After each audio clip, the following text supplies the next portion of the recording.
மரியாதைக்குரிய அண்ணன் திரு டிடிவி தினகரன் அவர்களே, மரியாதைக்குரிய ஐயா பாராளுமன்ற உறுப்பினர் திரு பாரிவேந்தர் அவர்களே, மரியாதைக்குரிய அண்ணன் திரு ஜான் பாண்டியன் அவர்களே, மரியாதைக்குரிய சட்டமன்ற உறுப்பினர் ஐயா ஜி.கே.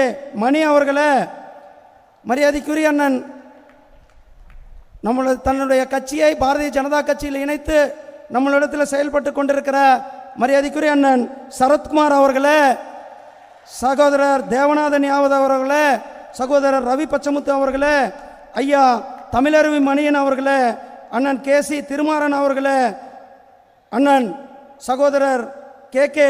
செல்வகுமார் அவர்களே, இன்றைக்கு சக்தியாக வருகை இங்கு இருக்கின்ற நம்முடைய பாரதிய ஜனதா கட்சியினுடைய அகில பாரதத்தினுடைய மகளிரின் தலைவி சகோதரி வானதி சீனிவாசன் அவர்களே, மற்றும் இங்கு வருகை தந்திருக்கின்ற தேசிய ஜனநாயக கூட்டணியினுடைய நிர்வாகி